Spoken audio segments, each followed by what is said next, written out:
Christian life is a very interesting and a very challenging journey.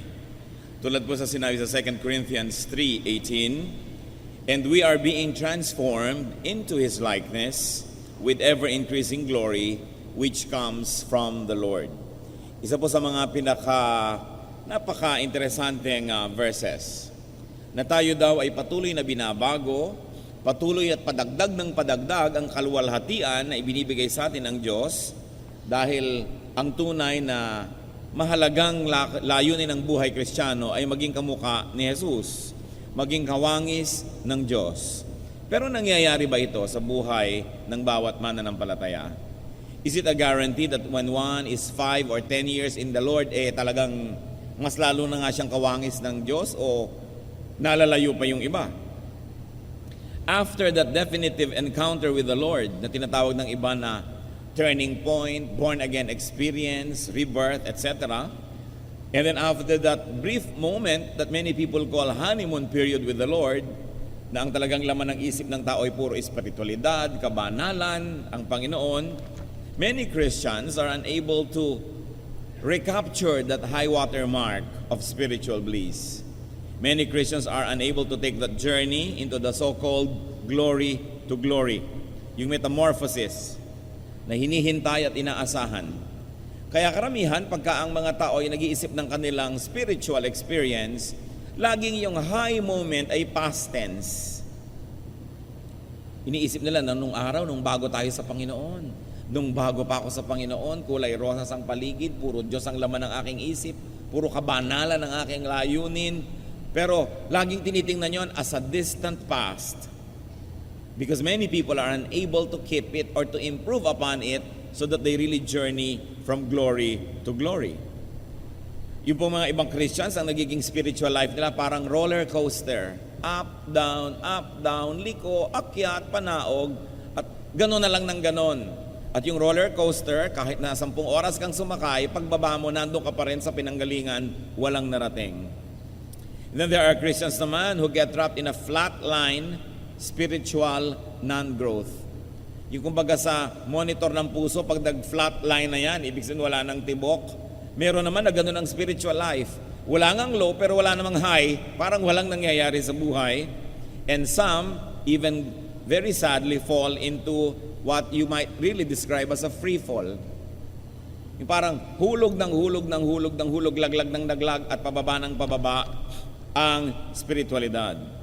Paano kaya lalago talaga ang tao nang walang tigil sa Panginoon?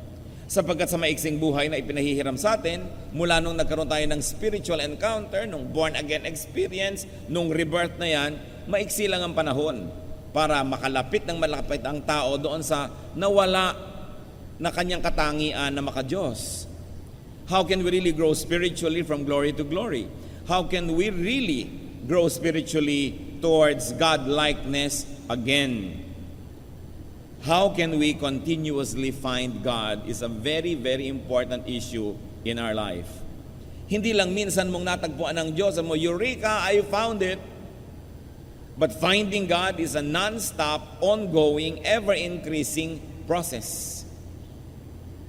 Hindi lang sasabihin mo, once upon a time na born again ako, tapos na. Because it was only the beginning. Dapat walang tigil ang pag-grow. Pero tulad din ng halaman, may mga tao na nabobonsai, hindi lumalaki, buhay naman, pero hindi lumalaki, nandun lang. How to continuously find God is a very important issue in our life. Hindi lang minsang natatagpuan ng Diyos, patuloy siyang kinikilala para lumalim, lumawak at mamunga ang ating buhay espiritual. Aming Diyos sa langit, Ama, salamat po sa pagkakataon na maaari kaming magtanong ng ganito. Nawa po ay bigyan niyo po kami ng mga kasagutan ngayon. How we can continuously find you. Hindi lang minsanan, kundi walang tigil at patuloy na pagkilala sa inyo ang aming nais na maranasan. Magpakilala nga po kayo ngayon ng higit pa, mangusap po kayo. Buksan niyo po ang aming puso at marinig namin ang mensahe niyo para sa amin ngayon. Patawarin niyo kami, Ama, sa aming mga kasalanan. Punuin niyo po ang aming mga kakulangan. Pawalan nyo kami't makalaya kami mula sa kamangmangan at kadiliman, at tapunan nyo po kami ng liwanag, Panginoon. Nang sa ganon, lalong maging malinaw sa amin kung paano pa kayo kikilalanin sa araw-araw. Mangusap kayong may kapangyarihan, O God, protect us from all works of evil, from presence of evil men and evil spirits, from the malicious plans of evil against us. Protect us even from our own ignorance and our own shortcomings. Fill our hearts with your presence. Sit on your throne of power, O God of heaven, and give blessings to your people. In the name of Jesus we pray. Amen. How to continuously find God? Well, bago pag-usapan yung continuously finding God, well, find God first. Yun ang unang-una. So first things first. Find and have the kingdom of God. Find and have the kingdom of heaven in your heart. Because this is the center of the teachings of Jesus, the kingdom of heaven. At pinaulit-ulit na ito po ay lagi kong kinukot sa mga tao dahil ang priority natin kung minsan hindi yung priority ni Jesus. Ang priority niya is the kingdom of heaven. At maraming haka-haka ang mga tao tungkol sa kingdom of heaven. Iniisip nila parang kaharian na physical, bababa kasama ng mga ulap. Luke 17:20-21, merong nakikipanayam sa Panginoon ng mga magagaling sa relihiyon. Once having been asked by the Pharisees when the kingdom of God would come, Jesus replied, "The kingdom of God does not come with your careful observation, nor will people say, 'Here it is,' or 'There it is,' because the kingdom of God is within you." Namnamin lang natin ang kahulugan nito. Napakalaki ng kaibahan na mangyayari sa paghahanap natin sa Diyos. Yung iba inaantay ang pagbaba ng langit, nilalagyan pa ng petsa. Inaantay kung kailan mangyayari yung tinatawag na end of the world. Nagsusuot pa ng mga helmet dahil daw maraming lalaglag na mga bato-bato mula sa langit. Sumusuot sa mga lungga, nagtatago sa mga kuweba. May mga nagtatalo-talo kung kailan ang petsa ng pagdating nito at away-awayan. Sinabi na nga sa Biblia, sabi ni Lord, the kingdom of God does not come with your careful observation. Hindi nyo kayang bantayan at hintayin kung kailan yan darating. Kasi sabi niya, ang kaharian ng Diyos ay nasa inyong kalooban, nasa inyong puso. So paano mababantayan ng iba kung kailan darating yun? Yun ay isang spiritual at personal na karanasan. Kaya may mga tao na dumating na ang kingdom sa kanila, sa iba hindi pa. Kasi sabi niya, it is within you. Ang paghahari ng Diyos sa puso ng tao na hindi na yung tao ang hari, hindi na si Satanas ang hari, hindi na yung asawa ang hari, hindi yung anak ang hari, hindi pera ang hari, kundi ang Diyos, hari sa iyong puso. The kingdom of God has come upon you. Because wherever there is a throne that you give God to sit on and rule from, there is the kingdom. Of course, wherever the king is, there is the kingdom. Ang tanong lang natin, is God the king of your heart? Kasi yung iba relihiyoso, 20 years lang nagre-relihiyon, 50 years, 70 years, pero hindi naman talaga Diyos ang naghahari sa puso nila. Ang Diyos ay naghahari lang sa isang kwarto sa puso nila. Halimbawa, sa Sunday morning, o kaya sa kanilang tawag lang religion. Pero hindi Diyos ang Diyos sa kanilang negosyo. Hindi Diyos ang Diyos sa kanilang romantic life o love life. Hindi Diyos ang Diyos sa kanilang pamamaraan ng pakikitungo sa kapwa. Pero sa relihiyon nila, isang compartment, nandun ang Diyos. So hindi pa naghahari ang Diyos sa iyong puso. Kasi isang department lang. Kaya yung iba nagtataka, ang tagal-tagal ko na sa relihiyon, bakit wala naman ako nararanasan, walang nangyayari sa buhay ko? Kasi inaantay niyang kumidlat, kumulog, umuga ang lupa, kumalembang lahat ang kampana, bumaba ang mga tala. Yun ang ibig nilang sabihin ng spiritual experience. When you let God rule in your heart, the kingdom is within you. And then what will happen to your vocabulary? It will change. What will happen to your outlook in life, to your value system, to your behavior and etiquette? It will change. What will happen to the way you do business and you move professionally? It will change. Then you say, wow, the kingdom has come. Parang hindi ko na kailangang abangan yung darating pa sa mga ulap dahil sa puso ko pa lang nandun na yung langit. Totoo na. So kumakain ako kahit na hindi masyadong mahal ang kinakain ko, may gana ako kasi ang Espiritu ng Diyos ay buhay sa akin. Malusog man ako o may sakit, nagtitiwala ako sa Diyos dahil alam kong mabuhay at mamatay, kasama ko siya. So hindi ako masyadong concerned. Hindi ako takot na takot sa kamatayan dahil alam kong sa kabila nitong buhay na ito, nandun pa rin ang Diyos. Yun ang paghahari ng Panginoon sa ating buhay na kailangang mangyari, hindi lang magkaroon tayo ng relihiyon. Sa katunayan nga, kuminsan yung relihiyon pa ang sagabal. Kasi yung mga hatred ng religion mo, hatred mo rin. Yung kalaban ng religious group mo, kalaban mo rin. Nasaan ang paghahari ng Diyos sa iyong buhay? That's why people must be able to transcend religion and religiosity to let God rule in their hearts and therefore have the kingdom of God in their hearts. So the first thing you do is to be born again as Jesus prescribed. John 3:3, in reply, Jesus declared, I tell you the truth, no one can see the kingdom of God unless he is born again. Sobra naman kasing pinadali ng iba yung born again. A, accept that you're a sinner. B, believe in Jesus. C, confess Christ. Pumikit ka, tambagin mo si Kristo, itaas mo ang iyong kamay, at voila, born again ka na. Hindi naman gano'ng kasimple yun. Kailangan naiintindihan, dinidibdib nung gumagawa para magkaroon ng tunay na kahulugan. Kasi to be born again is not just an instant thing. Ibig sabihin, ipinanganak kang muli, parang bagong tao ka. So bago na naman, kung dating alam mo ABC, ngayong bago ipinanganak ka na, ang pinag-aaralan naman, mga letra ng mga Chinese, iba na naman ang letra mo, ang mga wika mo, iba naman, Pangasinense naman ang salita mo, o kaya iba naman ang kulay ng iyong balat, kasi born again ka, iba ka na hindi na yung dati.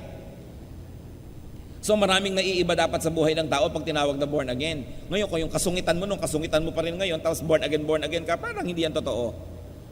Kailangan ng isang tunay na pagbabago ng kalooban ng puso.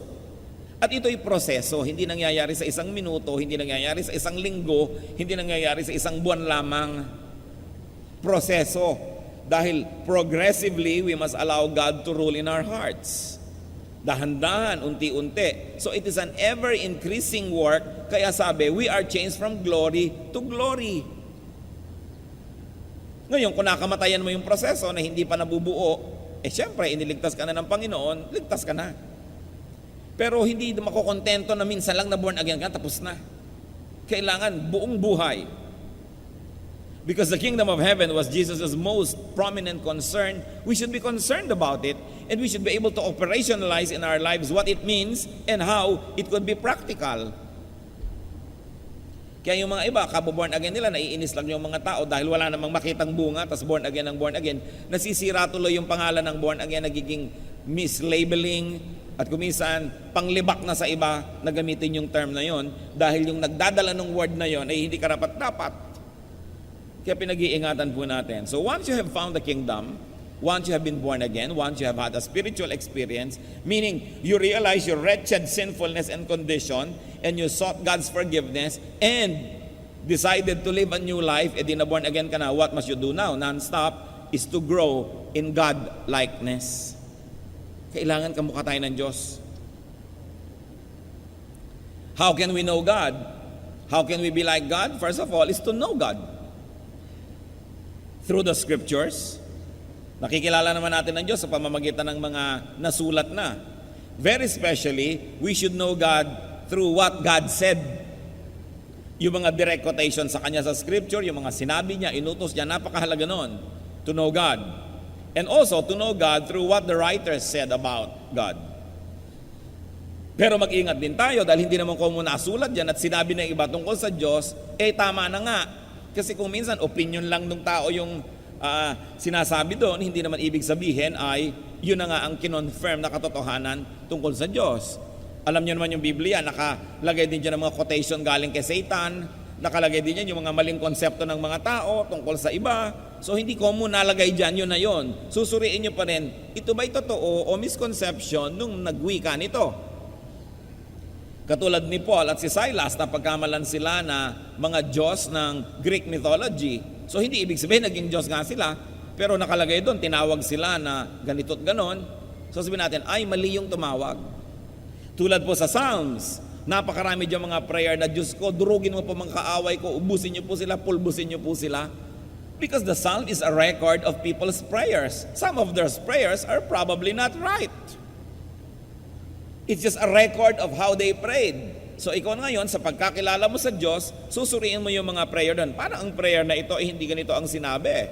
Dahil ang sabi ng Panginoon later, di ba, Don't wish harm for your enemies. Love your enemies. Do good to those who persecute you. Pero ipapadalay mo, durugin nyo po ang mga dikdikin nyo po, pulbusin nyo ang aking mga kalaban. Ganyan yung mga ibang prayer doon sa Psalms. Hindi naman common naka-record doon. Ibig sabihin, kokopyahin mo na yon. Kaya kailangan nauunawaan mo what is the central core of God's teachings, and then by that central core, you measure all other things that you read in the Bible. And you say, itong opinion na ito ay hindi in accordance with the revelation. It's not in accordance with what God says in this verse. So, hindi common nandun. Nakita mo, kokopyahin mo ng buong buo kasi si Satan, nandyan din ang mga quotations niya. Kaya isang mahalagang pag-aaral. So, know God through the scriptures. And then know God through your godly action. Through your deeds. Do what God did and do what God does, and then you will know Him. Gaano karami sa inyo ang dentista ngayon, na naunawaan nyo lang yung tatay nyo na dentista nung araw, nung naging dentista na kayo? Gaano karami sa atin na ngayong naging magulang, tsaka lang natin naunawaan yung mga magulang natin nung araw, na ayaw natin yung mga regulasyon nila, pagbabantay nila, pinapauwi ka maaga, pero ngayon ikaw na yung magulang, ikaw na ngayon yung nagsasabi ng the same lines na yon. Kasi pag nagawa natin ang ginagawa ng isang katauhan, doon lang natin siya lubos na nauunawa. Gusto nating makilala ang Diyos at unawain siya, gawin natin yung gawain niya. Kaya nga gusto niyo maunawa ang isang pastor, magpastor kayo. Gusto niyo talagang maunawa ang dinaranas ng isang spiritual leader, gawin ninyo. Sabi ko nga, I wish everyone would become pastors, then I can take my revenge. Kasi iba hindi nila nauunawa yan eh. Subukan mong ipagawa at mauunawaan nila unti-unti ang mga bagay. So gusto po nating maunawaan ng Diyos, gawin natin ang mga ginagawa niya. Tularan natin siya. At habang nilalandas natin yung kanyang tinahak na yun, sabihin natin, ay ganito pala talaga, ngayon nauunawaan ko. 1 Peter 1:16, be holy because I am holy. That is the requirement of God. You want to be God-like? You want to know me? Be like me. John 14:12, anyone who has faith in me will do what I have been doing. This is what Jesus said. Nananalig ka pala sa akin, kailangan ginagawa mo yung ginagawa ko. Kasi pag iba yung ginagawa mo sa ginawa ko, hindi ka totoong nananalig. Sa bibig lang yung pananalig na yan.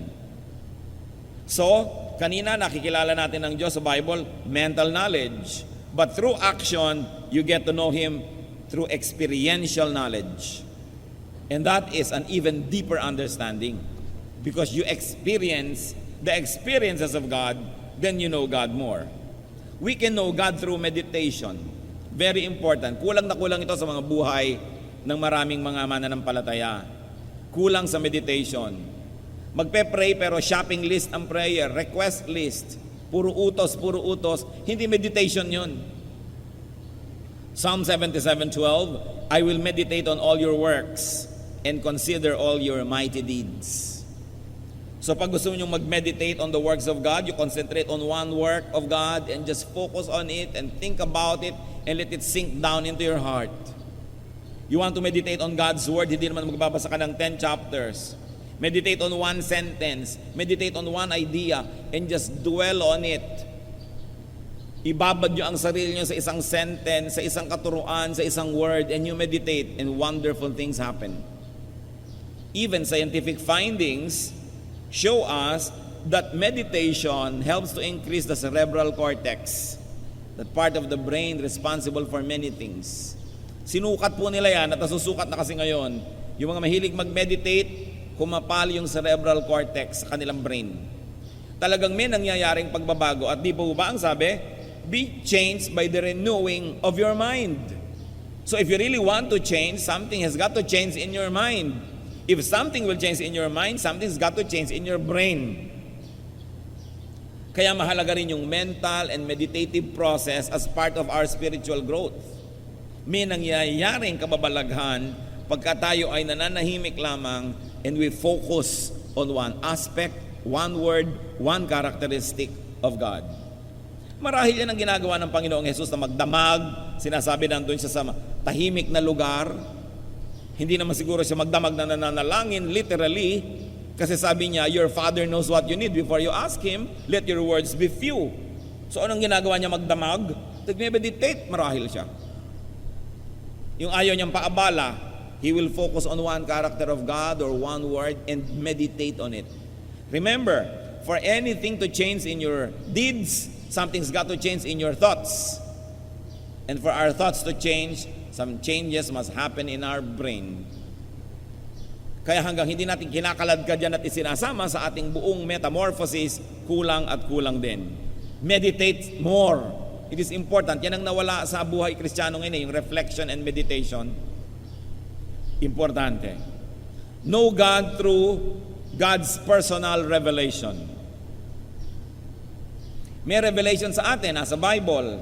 May revelation sa atin sa pamamagitan ng mga patotoo ng iba, payo or counsel ng iba. Pero meron po mga revelation ng Diyos na napaka-personal, kailangan yung marinig ang kanyang tinig, though not literally, kailangan nananahimik and let God reveal Himself. Amos 4:13, He, referring to God, who reveals His thoughts to man, the Lord God Almighty is His name. So God reveals His thoughts. Kailangan natin yung ganung spiritual experiences na nakikita natin yung hindi natin dating nakikita, nadidinig ang hindi nadirinig. It is a spiritual journey at kailangan personal ang approach nyo dyan. Hindi nyo yan makukuha sa pag-attend ng Bible study, sa pag-attend ng worship, sa pag-attend ng fellowship. May iba kayong nakukuha sa mga ganong group activities, but you must never neglect your personal fellowship with God. Yung solo kayo lang ng Diyos, nananahimik ka at pinapakinggan mo ang kanyang tinig because God reveals Himself. Know God through a deep understanding of God's image in you. Isa pa yung kulang sa pagkilala natin sa Diyos. Huwag na kayong lumayo. Kilalanin ninyo ang inyong sarili at may makikita kayo na imprint of God's image. Genesis 1:26, Then God said, Let us make man in our image, in our likeness. Kung minsan nane-neglect natin ito na appreciaten that we were made in God's image. May bakas ang personalidad ng Diyos sa ating personalidad. Hanapin nyo yon. May bakas din si Satanas. Okay? Kasi nai-impluensya niya tayo. Kumisan nga siya pang mas maraming bakas. Pero may bakas ang Diyos sa atin. Na kung yung bakas na yun ay kinikilala natin, pinapakain natin, pinapalakas natin, yun ang lalaki ng lalaki, the image that was lost in the Garden of Eden. Not totally, but was damaged when Adam and Eve sinned. The image of God that was damaged when we committed personal sin and when we continue to commit sin. But there is that image of God in us. Genesis 2:7, the Lord God formed the man from the dust of the ground and breathed into his nostrils the breath of life, and the man became a living being. Hiningahan tayo ng Diyos. Literally or not, symbolically or not, there is an aspect, an element of God that was given to us. Kailangan nating hanapin yon, bungkalin, palaguin. And how do you do that? In the easiest way, imitate God. Be like God in thought. Kailangan matutunan natin mga kapatid na mag-isip tulad ng pag-iisip ng Diyos. Suriin po ninyo inyong pag-iisip. May gumawa sa inyo ng masama. Anong number one tendency natin gawin? Pag sinabi niyong gumante, hindi ganyan mag-isip ang Diyos. Pag may nakita tayong umuunlad ang buhay, maiinggit tayo, hindi ganyan mag-isip ang Diyos. Pagka may nakita tayo na pag-iiwanan na tayo, gusto natin siyang hilahin pababa, hindi ganyan mag-isip ang Diyos.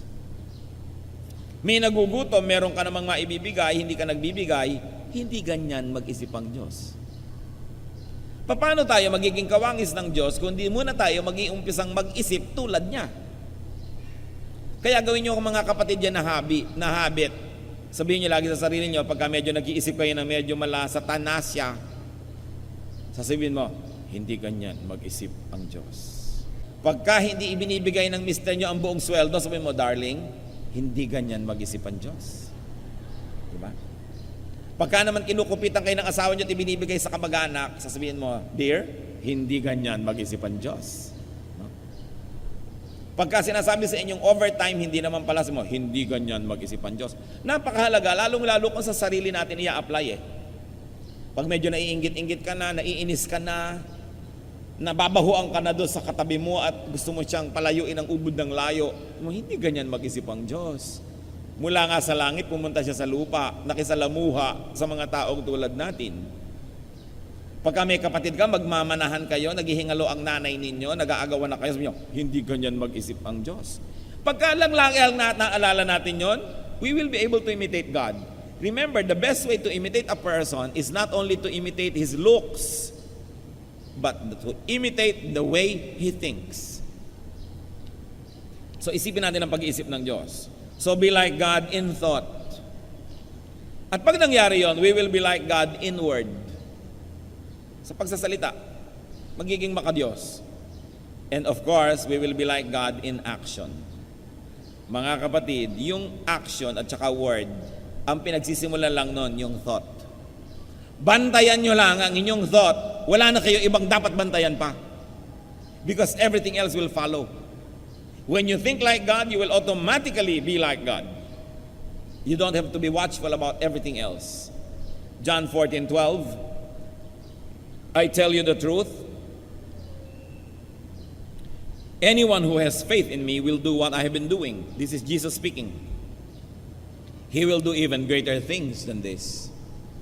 Sabi niya, naniniwala kayo sa akin, gagawin niyo lahat ng ginawa ko. Sa katunayan, mas marami pa kayong gagawin. Mahihigitan niyo pa ako. Kasi sandali lang ako may ginawa, kayo matagal. Sabi ni Lord, naniniwala kayo sa akin, higitan niyo ang mga ginawa ko.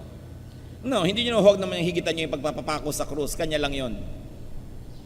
Yung kabutihan niya sa mga kapuspalad, yung pag-unawa, pag-intindi, pagtuturo at pagtutuwid niya sa mga naliligaw ng landas, yung pakikisalamuha niya sa mga sinners and tax collectors and publicans. Hindi ko mo relihiyoso, lumalayo sa taong ganon. Nakikisalamuha siya dahil siya ay salt of the earth, light of the world. Tularan natin siya. Kung minsan ang layo-layo na natin kay Jesus. Ang layo-layo na natin sa isa pa nating hinahangaan na si John the Baptist. Ang mga relihiyoso sa daang nakaraang panahon hanggang sa ngayon, pag sinuri nila yung kanilang behavior, lifestyle, and religious activities, ibang-iba sa ipinakitang halimbawa ng Panginoong Jesus. Meron pa mga nagtatanong, Pastor, papayagan ho ba natin pumasok dito yung mga naka-jogging suit? Dahil naglalaro-laro dyan, magwo-worship. Bakit naman hindi? Sa palagay nyo kaya kung darating dito si Jesus ngayon, nakakurbata? Kung darating kaya ngayon dito si John the Baptist ay nakabarong Tagalog, mga Jeprox nga sila nung panahon nila. So bakit hindi? Pero hindi, wear your Sunday best. Yan ang ngayon ang culture ng church. Although hindi naman masama, ha? Pag naaalala ko na, naku, para kayo mga long sleeve at para mga ibuburol, kulang na lang bulak sa ilong. Yun daw ang pagharap sa Diyos. Well, hindi yun masama. Hindi ko yun kinokontra. Presentable kayo, mabuti. Pero huwag niyong husgahan yung gusgusin na dumarating. Kung yun na lang ang damit nun. At para sa akin, kasi naman hindi siya umaten, kahit ano na lang, dumating siya dyan, huwag lang siyang hubot-hubad dahil baka naman tayo magambala.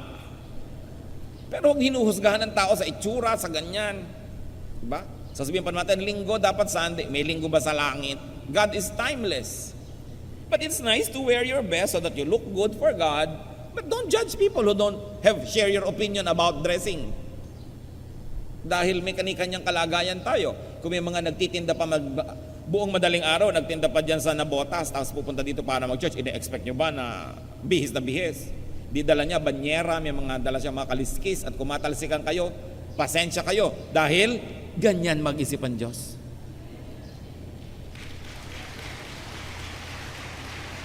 Hindi yung puro kaartehan na lang ang relihiyon, puro mga itsura, puro mga form. It's important to go back to the basics, no?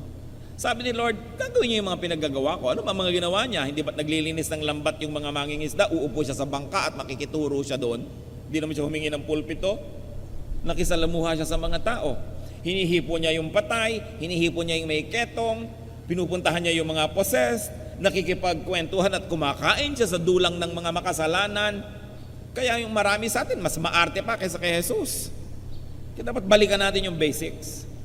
And in this area, when we move like God, we fellowship with God at work. And there's no better fellowship than to fellowship at work. Kaya kahit yung mga social workers, meron silang mga immersion. You have to immerse yourself in this community, in that group, para maunawaan mo sila. Si Lord nag-immerse sa tao, hindi lang siya nag-utos mula sa langit, bumaba, nagturo sa tao, nag-immerse. Ganon din ang dapat natin gawin. Matuto tayong makisalamuha. So you want to continuously find God? Return to the image of God in you. Which of course was compromised when man fell, when Adam and Eve sinned, when you and I continue to sin. Colossians 3:9-10. Since you have taken off your old self with its practices, put on the new self, which is being renewed in knowledge in the image of its creator. Sabi dahil total, hinubad niya rin lang yung dati niyong pagkatao nung tinanggap niyo si Jesus, lubos niyo nang isuot yung bago niyong pagkatao. No?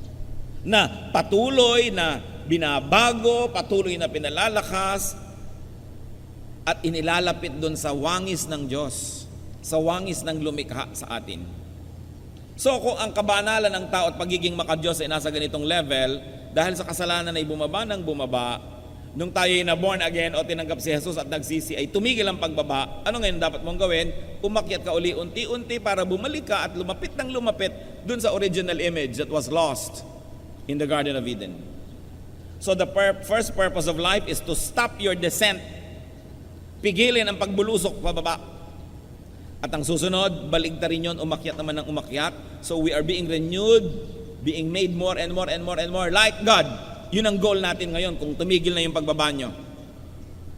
Pag sinabi natin, kilala ko na si Jesus, tinanggap ko na si Jesus, etc. So ngayon, dapat ngayon ay sundin natin ang sundin ang kalooban ng Diyos para bumalik ng bumalik yung pagka-Diyos na ibinigay sa atin nung nilikha ang tao. The image of God that was given to us must be revived, redeveloped, so that it can flourish once more, just like before Adam and Eve fell. Yan ang goal ng buhay, to be holier and holier, to be more and more like God. So how else do we continuously find God? Look for God everywhere. Hanapin nyo ang Diyos sa lahat ng dako. Find God's image in other people. Halimbawa, tingnan nyo yung katabi nyo ngayon. Nababakas nyo ba sa kanya ang luwalhati ng Diyos? Kinilabutan siya, pero meron yan. Dahil nilikha tayo ng Diyos eh. Kaya ang mahalaga, lalo sa mag-asawa, hanapin nyo sa isa't isa yung wangis ng Diyos at you will fall more and more in love. Pero oras sa pinagtuunan nyo yung wangis ni Satanas dahil nandun din, you will fall out of love.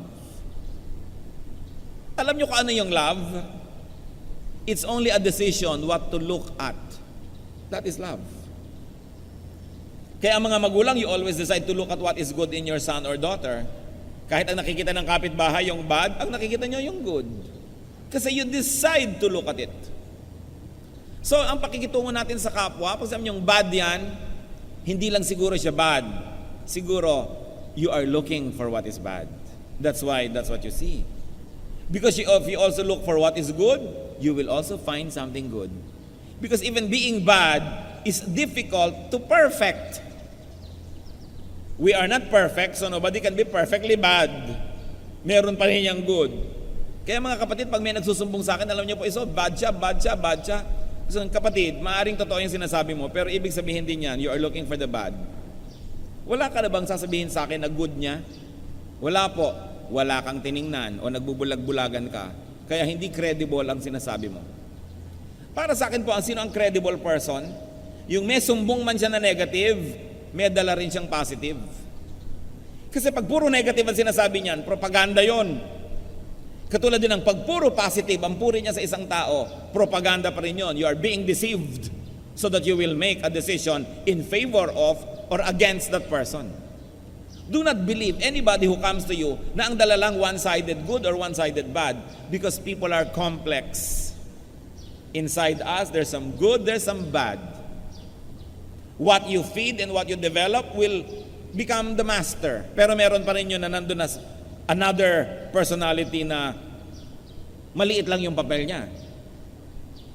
So what you look for in people also tells you about your kind of eyes and your kind of heart. So, hanapin natin yung mabuti. You want to find God? Sabi ng iba, saan ko po ba hanapin ang Diyos? Hindi ko na mahanap. Look for God's imprint on people. Tingnan nyo ang mga tao sa paligid nyo and you will find parts of God's character. You will find God's gifts. You will find God's power. There are people who are very powerful when they speak. That comes from God. There are those whose personalities are so powerful they can move others, especially to positive action. That comes from God. Look for people's creativity. May ang galing sumayaw, ang galing tumugtog, ang galing magpinta, ang galing magkarpentero, ang galing mag-repair ng kotse, ang galing magtanim ng halaman. Galing yan sa Diyos because all creative talents are from God. Look for beauty because God is God of beauty. Then you will find God in people. And when you do that, praise God. Sobra ka nang nagbubulag-bulagan pag hindi mo nakita ang presensya ng Diyos sa lahat ng bagay. Kung ikaw nga ay microbiologist, tingnan mo sa mga microscope, nandun ang work ng God. Kung paano yung mga molecules ay umaayos-ayos. Even sa physics, sa chemistry, makikita mo yung mga electrons, protons na nag-iikutan in order para mga planeta na may mga orbit na sinusunod. You know that there is a grand designer. God is everywhere. Kaya kailangan nating tingnan. What you do not have, you find everywhere. Only you do not look at the right places. So it is important. Sabi sa Philippians 4:8, finally, brothers, whatever is true, whatever is noble, whatever is right, whatever is pure, whatever is lovely, whatever is admirable, if anything is excellent or praiseworthy, think about such things. We are a product of how we think.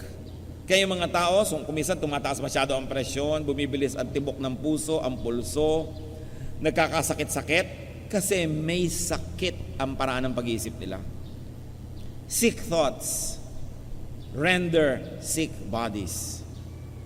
Kaya pati yung mga gagaling, kailangan sa isip nila magbago ng pag-iisip.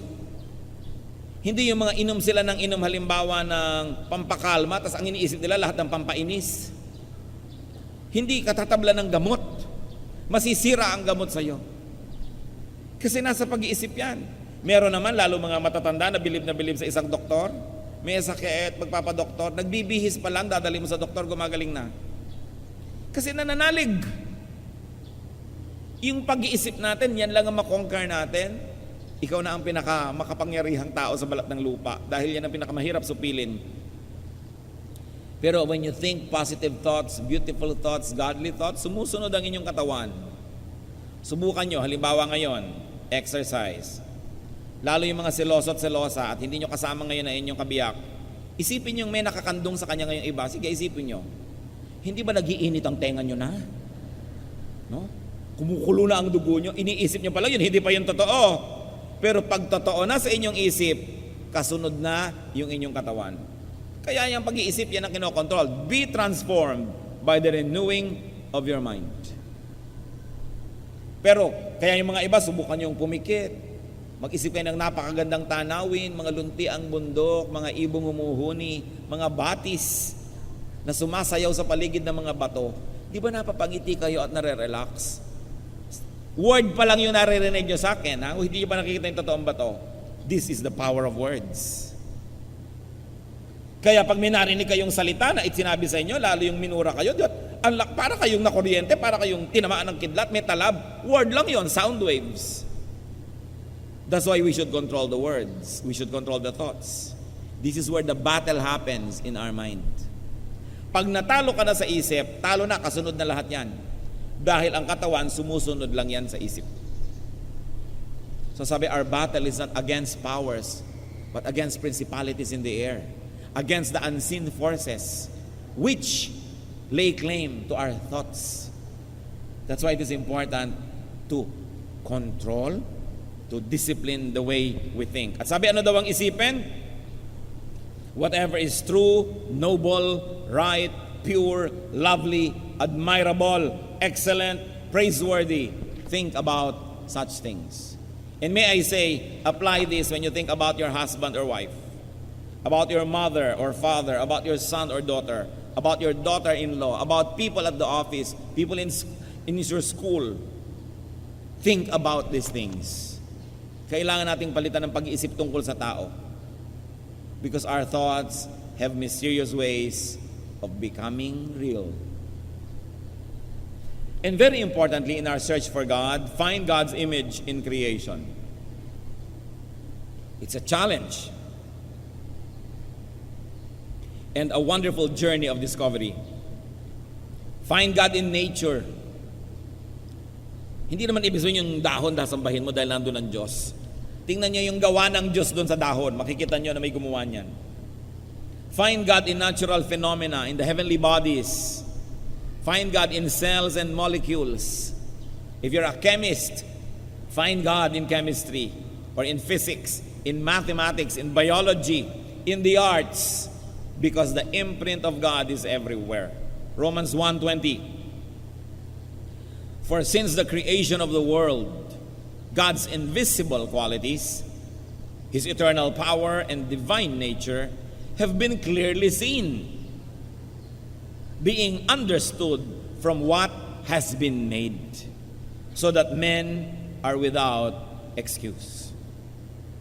Pag tinitingnan natin ang mga pyramids of Egypt, bagamat kalansay na lang yung natira, sabihin natin, ang galing naman ang gumawa nito.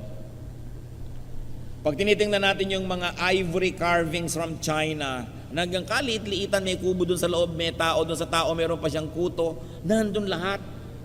Ang galing naman ng mga Chinese na gumawa nito. Pag tinitingnan mo yung mga tela na hinabi ng mga Maranao, ang galing-galing naman nilang gumawa ng mga color combination. Paano mo makikilala ang lumikha? Tingnan mo yung nilikha. Paano mo makikilala ang isang musician? Tingnan mo yung nilikhang musika. Paano mo makikilala ang isang speaker? Tingnan mo kung paano siya magsalita at anong ginawa niya sa kanyang material. Paano mo makikilala ang isang arkitekto? Tingnan mo yung ginawa. Paano niyo makikilala ang Diyos? Hindi kayo kailangan lumayo. Tingnan niyo ang lahat ng ginawa niya. That's why we must have respect for the environment. Respect for the cleanliness of our planet dahil Diyos ang gumawa niyan. At pag sinira natin yan, tayo rin ang nawawalan. How else will you find God? Kasi remember, our topic is continuously finding God. Kasi pag may God dito, may God doon, may nakikita mo lahat, you cannot help but be godly. Plant godliness in people's hearts. Sabi nila, kung ano po ang inyong tinatanim, siya ang inyong inaani. Gusto niyo mapaligiran kayo ng godly words? Magtanim kayo ng godly words sa inyong mga kasama. Gusto niyo maligid kayo ng mga Kristiyano? Plant Jesus in people's hearts so they become Christians. Gusto niyo maligid kayo ng kabutihan? Gumawa kayo ng kabutihan dahil itinanim nyo yon, bubunga yon. 2 Timothy 4:2, preach the word. Be prepared in season and out of season. Correct, rebuke, and encourage with great patience and careful instruction. Bakit po ang mga Kastila, pag nagpupunta sa Pilipinas, at sa katunayan ay patuloy silang nagbibigay ng mga grants para i-preserve ang intramuros, i-preserve ang mga lumang mga simbahan, ang mga fortresses, ang mga lighthouses. Bakit? Ba't ang mga Kastila ngayon, kahit saan pumunta sa Pilipinas, makikita nila yung mga simbahan, yung imprint ng kanilang relihiyon. Bakit? Kasi nagtanim sila dito ng daang taon. Daang taon sila nagtanim. Kaya kahit saan ka tumingin ngayon, ang focal point ng ating mga plaza, mga simbahan Katoliko. Diba? Sa ating architecture, mga bahay na bato, yung mga ginawa nung period na yun, kasi ang dami nilang itinanim eh. Bakit kahit saan ka na lang ngayon pumunta, nag-i-English sa mga Pilipino? Kasi itinanim ng mga Amerikano yung wika nila sa lahat ng elementary schools sa buong Pilipinas. Dahil nagtanim sila, umaani sila. Bakit hanggang ngayon wala pa tayong pambansang wika talaga na napaka-effective? Hindi naman natin tinataniman eh. Yun nga mga taga-region number ganon, gusto man nila uwitin ang pambansang awit sa kanilang dialect. Ayaw nilang gumawa ng isang buong pambansang wika para sa lahat. Aamin basta yung wika namin ang gagamitin namin. Kaya hanggang ngayon, wala tayong na-evolve na talagang isang effective national language. Siyempre, kung hindi kayo nagtatanim, wala kang aanihin. Sasabihin natin, sobra naman ng Espanya ang impluensya sa Pilipinas. Sobra namang naapi ng kutakot-takot na Praile ang napakaraming tao. Nagtanim sila eh. Magtanim ka ng mabuti at masama, aani ka nun. So tayo, gusto nating maligid tayo ng godliness, di magtanim tayo ng godliness. Gusto nating maligid tayo ng mga mananampalataya, di magmisyon tayo at magtanim tayo sa mga puso. Gusto niyong maligid kayo ng kabutihan, magtanim kayo ng kabutihan. Proverbs 11:30, he who wins souls is wise. Galatians 6:10, therefore, as we have opportunity, let us do good to all people, because what you plant is what you harvest. You harvest what you plant. It's a very basic reality. Galatians 6:7, a man reaps what he sows. Kung anong itinanim, aanihin. So when you replicate your godliness in other people, when you plant the word of God, when you do good deeds, eventually you will see God everywhere. And you will see God in everyone's heart. So you want to continuously find God, exalt God everywhere. Purihin siya, itaas ang kanyang pangalan kahit saan. Worship God anywhere and everywhere. John 4:21 and 24, Jesus declared, believe me, woman, a time is coming when you will worship the Father, neither on this mountain nor in Jerusalem. God is spirit, and his worshipers must worship in spirit and truth. So when we worship everywhere, then God's glorious presence will be everywhere. No believer of God must feel alone, because God is always around. Psalm 139, 7-9. Where can I go from your spirit? Where can I flee from your presence? If I go up to the heavens, you are there. If I make my bed in the depths, you are there. If I rise on the wings of the dawn, if I settle on the far side of the sea, even there your hand will guide me. Your right hand will hold me fast. In other words, saan man ako magpunta, O Diyos, naroon po kayo. God is everywhere. Something is very wrong if people do not find God. If people do not find God, it only means that they close their eyes, they refuse to see God, because the imprints of God's presence are everywhere. Matthew 7:7, seek and you will find. At yan po ang gusto kong iwang tanong sa ating lahat. Are we seeking God? Yung pag-attend ng ganitong mga public events is an act of seeking God, but it's not everything. If it's the only thing you do, well, you will find a bit of God, but you will probably not find enough that it becomes glorious in its proportion in your life. Kailangan ng meditation, kailangan ng personal study, ng prayer, kailangan ng pagsunod sa Diyos at paggawa ng kanyang mga gawain para dumami ang mga channels through which we can know and see God. Search for God above and beyond group Bible study, above and beyond worship and organized religion. The deep search for God is personal. Hindi pwedeng i-regulate ng leader, ituro kung saang chapter. It is a personal quest. Dapat po tayo may kani-kanyang personal na paghahanap sa Diyos. At pati yun, hingin nyo sa Diyos, paano po gagawin kong personal ito? Dahil sabi niya, ask and it will be given you. Seek and you will find. Knock and the door will be open to you. So magtanong sa Espiritu ng Diyos at gawin natin. Find God and enjoy God. Deuteronomy 4:29, if you seek the Lord your God, you will find Him. If you look for Him with all your heart and with all your soul. Aming Diyos, gustong-gusto po namin kayong lalong makilala. Gustong-gusto namin, Lord, na maging personal ang relasyon namin sa inyo. Gustong-gusto naming malapit sa inyo. Ituro niyo po sa amin, Panginoon, kung ano ang mga hakbang na dapat namin gawin bukod sa mga ginagawa na namin ngayon para lalo namin kayong makilala. Sa amin, Panginoon, ang mga kapatiran na hindi malaman kung paano ito gagawin, kahabagan ninyo at ituro nyo sa paraang mauunawa namin at magagawa kung paano kami malalapit sa inyo. More than religion or religious activity, we like a personal relationship with you, O God. Yung relasyon na meron sa Edan at si Eva nung paman, yung relasyon nila Noah sa'yo bago pa man nagkaroon ng templo o organized na relihiyon, yung pag-worship sa'yo, Panginoon, at pag-aalay, maging ni Job, na ginagawa niya mag-isa. Bago pa na-develop ang temple and temple worship, bago pa naging elaborate ang religion, gusto namin kayong makilala sa ganun ding paraan. Bagamat ipinasasalamat namin ang aming kapatiran, ang aming fellowship, and we're thankful for what we can do together, teach us, O God, to have very personal dealings with you. And may you also deal with us in a very personal way. Reveal yourself to us. Mga kapatid, sa ilang saglit ng katahimikan, manalangin tayo. Hilingin niyo sa Diyos na magpakilala pa sa inyo.